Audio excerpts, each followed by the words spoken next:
তো হেই ভিউয়ার্স, কেমন আছেন সবাই? আশা করব সবাই ভালো আছেন। তো আজকে আমরা এক্সপ্লেন করছি রান মুভিটা। আর এই মুভিটা বানানো হয়েছে খুবই ইন্টারেস্টিং একটা গল্প নিয়ে। একটা মা তার সন্তানকে বাঁচানোর জন্য কি না করে, তবে আমাদের এই সিনেমার মা তার মেয়েকে প্রত্যেকদিন একটা করে রহস্যময় ক্যাপসুল দেয়। তবে এই ক্যাপসুলটা কিসের, এই ক্যাপসুলটার মধ্যে কি রহস্য আছে, সেই সমস্ত ব্যাপারগুলোই জানবো আজকের এই ভিডিওতে। তো চলুন কথা না বাড়িয়ে শুরু করি আজকের ভিডিও। তো এই গল্পের শুরুতে আমরা দেখতে পারি একটা হসপিটালের মধ্যে একটা বাচ্চার জন্ম সময়ের আগেই হয়ে গেছে। তো এই জন্য ডক্টররা তাকে সেভ করার অনেক ট্রাই করছিল, তবে কোনোভাবেই তারা কিছু করতে পারছিল না। তো এই জন্য তার মাকে একটু পরে ডাকা হয়, যার নাম হচ্ছে গিয়ে ডায়ান। তাকে ডাকা হয় তার মেয়েকে দেখার জন্য, যাতে করে সে বুঝতে পারে তার মেয়ের কন্ডিশনটা কেমন। তো এখানে তার বাচ্চার এমন অবস্থা দেখতে পেয়ে সে প্রচুর কান্না করে, আর সে ডক্টরদেরকে জিজ্ঞেস করে তার মেয়ে আদৌ ঠিক হতে পারবে কিনা। আর এখানে সিনটা কাট হয়ে যায়। আমরা চলে আসি একটা রুমের মধ্যে। আমরা এখানে দেখতে পারি ক্লোই নামের একটা মেয়েকে। আসলে এই মেয়েটার এস্তেমা, ডায়াবেটিস, প্যারালাইসিস সহ আরও প্রায় 5 রকমের রোগ আছে। প্রত্যেকটা দিন বিভিন্ন ধরনের ওষুধ খাওয়া, ডায়াবেটিস চেক করা, রক্তের সুগার চেক করা, এই সমস্ত ব্যাপারগুলো ছিল তার ডেইলি রুটিনের অংশ। আমরা জানতে পারি ক্লোই খুবই মেধাবী একটা মেয়ে। তো এই জন্য সে চায় তাদের এরিয়ার যেই বিখ্যাত ইউনিভার্সিটি আছে সেইখান থেকে তার পড়ালেখা শেষ করতে। তো এই জন্য সে চালাকি করে তার মাকে না জানিয়ে সেখানে অলরেডি অ্যাপ্লিকেশন করে দিয়েছে। তো এই জন্য যখনই ঘরের মধ্যে কোনো লেটার আসে তখন সে খুবই উৎসাহ নিয়ে যায় লেটার রিসিভ করতে। তার মনে হয় হয়তোবা সেটা ইউনিভার্সিটি থেকে এসেছে। তবে আসলে দুঃখের ব্যাপার হচ্ছে গিয়ে এইটা যে ইউনিভার্সিটি থেকে তাকে কোনো লেটারই পাঠানো হয়নি। সে অনেকদিন ধরে ট্রাই করলেও কোনো লেটার তার কাছে আসছে না। তো এরপরে যখন একদিন ক্লোই ঘরে বসে পড়ছিল তখন সে একটা গাড়ির শব্দ শুনতে পারে। তার মনে হয় এটা হয়তো বা ডেলিভারির কার। তো এই জন্য সে তাড়াতাড়ি করে জানলার কাছে গিয়ে চেক করার ট্রাই করে। তবে সে দেখতে পারে যে না, এটা কোনো ডেলিভারির কার না। তার মা বাজার থেকে কিছু জিনিসপত্র কিনে গাড়ি ভাড়া করে বাসায় এসেছে। তার মা কারোর সাথে কথা বলছিল, আর যখন বাসায় কথা বলতে বলতে সে দূরে একটু চলে যায় তখন ক্লোই তাড়াতাড়ি করে গিয়ে তার পার্সেলটাকে চেক করে। সে এখানে কিছু চকলেট পেয়ে যায়। কিছু চকলেট সে পকেটের মধ্যে লুকিয়েও ফেলে। তবে তখন সে এখানে একটা মেডিসিনের বক্স পেয়ে যায়, যেটা একটা ক্যাপসুলের ডিব্বা ছিল। আর এই বক্সের উপরে লেখা ছিল ডায়ান শারান, মানে তার মায়ের নাম। তো এইটা দেখার পরে সে একটু শকটি হয়ে যায়, কারণ সে জানে তার মায়ের কোনো অসুখ নেই। তাহলে এই ওষুধগুলো কেন? আর এরপরে আমরা দেখতে পারি রাতের বেলায় তার মা তাকে কিছু ওষুধ এনে দেয়। আর যখন সে ওষুধের দিকে তাকায় তখন সে চিনে ফেলে যে এখানে যেই সবুজ রঙের ক্যাপসুলটা আছে সেইটাই সে দেখতে পেয়েছিল সকালবেলা। এই ওষুধটা তাকে দেয়া হয়েছে। আর যখন এই সমস্ত ব্যাপারগুলো ক্লোই তার মাকে জিজ্ঞেস করে তখন তার মা বলে এটা আসলে তোমারই ওষুধ। আমার নামটা লেখা হয়েছে কারণ ওষুধটা আমি কিনেছিলাম। যে ওষুধটা কিনতে যায় দোকানদার তার নামটা লিখে দেয়। তবে যদিও এই অ্যান্সারে ক্লোই সন্তুষ্ট হতে পারে না, তবে যেহেতু তার মা বলেছে তো এই জন্য সে তাকে বিশ্বাস করে মেডিসিনগুলো খেয়ে সেখানে রাতে একটা ঘুম দেয়। তবে পরদিন সকালবেলা সে সেই কৌটাটাকে নামিয়ে চেক করে যে এটা আসলে কিসের মেডিসিন। সে দেখতে পারে এই ওষুধটার নাম হচ্ছে গিয়ে ট্রাইকক্সিন। তবে এইবার সে দেখতে পারে এই কৌটার উপরে তার নাম লেখা। আর এটা দেখার পরে সে একটু শকটি হয়ে যায়। তবে যখন সে কৌটার স্টিকারটা একটু সরিয়ে চেক করে তখন সে দেখতে পারে নিচে তার মায়ের নাম লেখা। আর এতে করে সে আরও একটু কিউরিয়াস হয়ে যায়। সে বুঝতেই পারল না যে এই ওষুধটা কেন আনা হয়েছে আর তাকে এটা কেন খাওয়ানো হচ্ছে। আর এরপরে আমরা দেখতে পারি রাতের বেলায় তার মা আবারও তাকে এই ওষুধগুলো দেয়। তবে এইবার এই সবুজ ওষুধটা ক্লোই খায় না, এটাকে ইনভেস্টিগেশন করার জন্য সে রেখে দেয়। আর যখন তার মা চলে যায় আর সে ঘুমিয়ে পড়ে তখন গভীর রাতে সে উপর থেকে নিচে নেমে তার কম্পিউটারে চেক করে এই ট্রাইকক্সিন জিনিসটা আসলে কি, এইটার কাজটা কি। তবে সে এই ওষুধ সম্পর্কে কিছুই জানতে পারে না, কারণ ইন্টারনেটে কোনো একটা সমস্যা ছিল। তবে যখন সে কম্পিউটার চালাচ্ছিল তখন সে এই ব্যাপারটা একেবারেই জানতো না যে এই রুমের কোণা থেকে দাঁড়িয়ে কেউ একজন তাকে দেখছে। তো এরপরে পরদিন সকালবেলা আমরা দেখতে পারি যেহেতু ক্লোর কাছে কোনো অপশন নেই, তো এই জন্য সে উল্টাপাল্টা নাম্বারে কল দিয়ে, মানে বিভিন্ন অপরিচিত মানুষদেরকে কল দিয়ে বলে যে ইন্টারনেটে সার্চ করে ট্রাইকক্সিন সম্পর্কে আমাকে একটু বলেন। আর এখানে একটা লোক তাকে বলা শুরুও করে। সে বলে যে ট্রাইকক্সিন হচ্ছে গিয়ে হার্টের ওষুধ। তবে সে এইটাও বলে যে ট্রাইকক্সিন ওষুধটা হচ্ছে গিয়ে দেখতে লাল।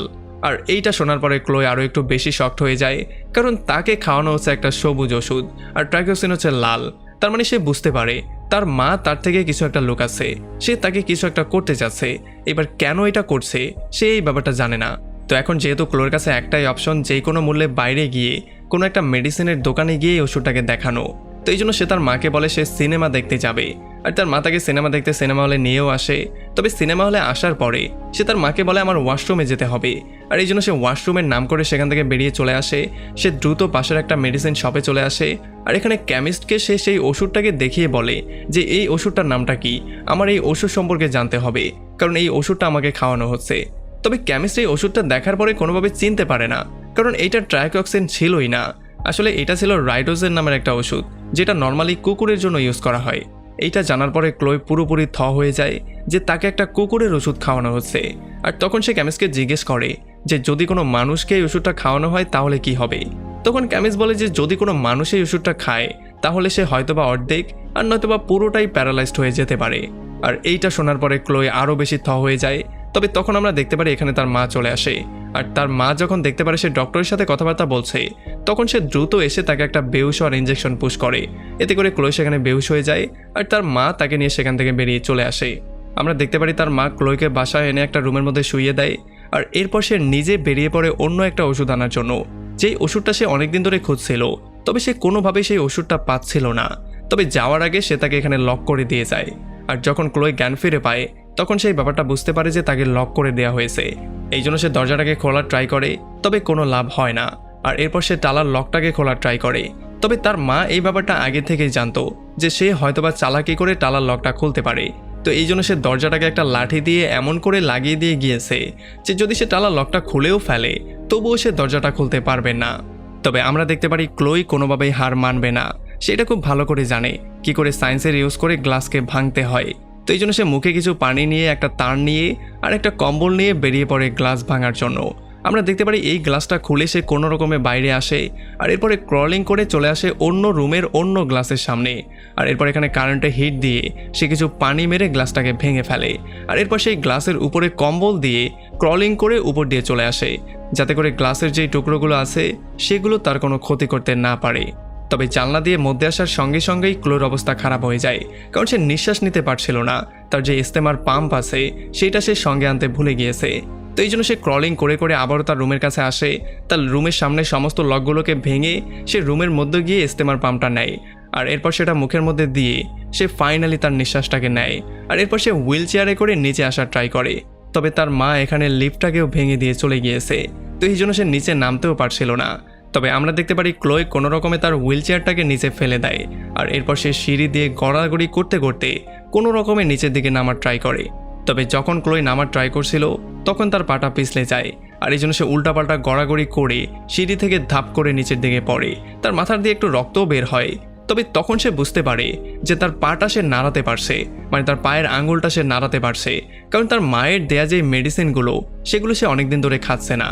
আর এতে করে ক্লোই ক্লিয়ার হয়ে যায় যে তার মাই তাকে এতদিন ধরে প্যারালাইজ করে রেখেছে, তার মাই এই সমস্ত ষড়যন্ত্রের পেছনে দায়ী। তো এই জন্য সে হুইল চেয়ারটা নিয়ে এখান থেকে দ্রুত বেরিয়ে পড়ে। সে মেইন রোড দিয়ে শহরের দিকে যাওয়া শুরু করে। তবে একটু দূরে যাওয়ার পরে সে বুঝতে পারে সামনে দিয়ে কোনো একটা গাড়ি আসছে। তো এই জন্য সে রাস্তার সাইডে একটা জঙ্গলের মধ্যে লুকিয়ে পড়ে, কারণ তার মনে হচ্ছিল এটা হয়তোবা তার মায়ের গাড়ি। তবে একটু পরে সে দেখতে পারে যে না, এটা তার মায়ের গাড়ি না, এটা হচ্ছে গিয়ে একটা ডাক পেয়নের গাড়ি, যে চিঠি তাদের ঘরে ডেলিভার করতে যাচ্ছে। তো এই জন্য সে গাড়িটার সামনে চলে আসে আর গাড়িটার অ্যাক্সিডেন্ট হতে হতে সে কোনো রকমে বেঁচে যায়। আমরা দেখতে পারি ডাক পেয়ন দ্রুত বেরিয়ে ক্লোর কাছে আসে আর তাকে জিজ্ঞেস করে সে ঠিক আছে কিনা, তার কোনো সমস্যা হয়েছে কিনা। তবে ক্লোই তাকে একটা কথাই বলে যে প্লিজ আমাকে সাহায্য করো। আর এরপরে যখন পেয়ন তাকে সাহায্য করার জন্য গাড়িতে তুলছিল তখনই এখানে তার মায়ের কাটা চলে আসে। এইটা দেখার পরে ক্লোই একটু ভয় পেয়ে যায় আর সে পেয়নকে সাহায্য করার জন্য বলে। আর তার মাও তাদেরকে দেখতে পারে। তো এই জন্য সে গাড়ি থেকে নেমে দৌড়ে এসে জিজ্ঞেস করে আমার মেয়ের কি হয়েছে, আমি তাকে বাসায় নিয়ে যেতে চাই। তবে আমরা দেখতে পারি পিয়ন তাকে আটকে দেয়। সে বলেছে না, সে পুলিশ স্টেশনে যাবে, সে তোমার বাসায় যাবে না, কারণ সে আমাকে বলেছে সে পুলিশ স্টেশনে যেতে চায়। তবে আমরা দেখতে পারি ডায়ানা তাকে হুমকি দিয়ে বলে যে যদি তুমি আমার মেয়েকে আমার সঙ্গে যেতে না দাও তাহলে আমি কিন্তু পুলিশে কল দিয়ে তোমার নামে কমপ্লেন করব। আমি কমপ্লেন করে বলবো তুমি আমার মেয়েকে কিডন্যাপ করেছো। তবে আমরা দেখতে পারি যখন সে কল দেওয়ার ট্রাই করে তখন এখানে নেটওয়ার্কই ছিল না। তো এই জন্য তার সমস্ত ইচ্ছা ব্যর্থ হয়ে যায় আর সে যেই প্ল্যানিংটা করেছে সেইটাও ব্যর্থ হয়ে যায়। আর এই জন্য সে পিয়নকে বলে আচ্ছা ঠিক আছে, তুমি আমার মেয়েকে নিয়ে পুলিশ স্টেশনে যাবে, তবে একটা শর্ত আছে, তোমার সঙ্গে আমিও যাব, আমিও তোমার সঙ্গে যেতে চাই। তো এরপরে যখন পিয়ন কোয়েলকে সেভ করার জন্য ব্যানের মধ্যে তুলে তখন আমরা দেখতে পারি পেছন থেকে ডায়ান এসে তাকে একটা বেহুশ হওয়ার ইঞ্জেকশন দিয়ে দেয়।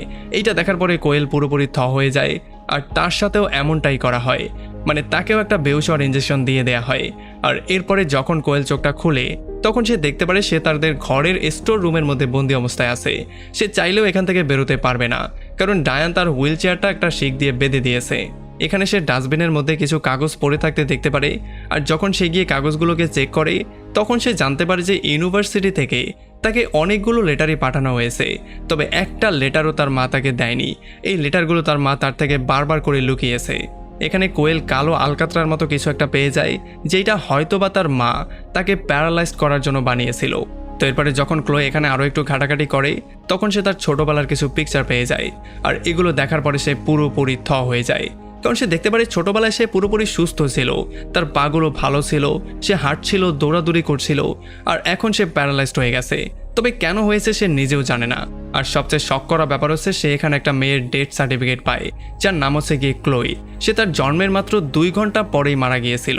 আর এখানে ক্লোই একটা নিউজ পেপারের কাটিংও পেয়ে যায়, যেখানে লেখা হয়েছে যেই দিন ক্লোই মারা গিয়েছিল সেই দিনই হসপিটাল থেকে একটা বাচ্চা চুরি হয়েছিল।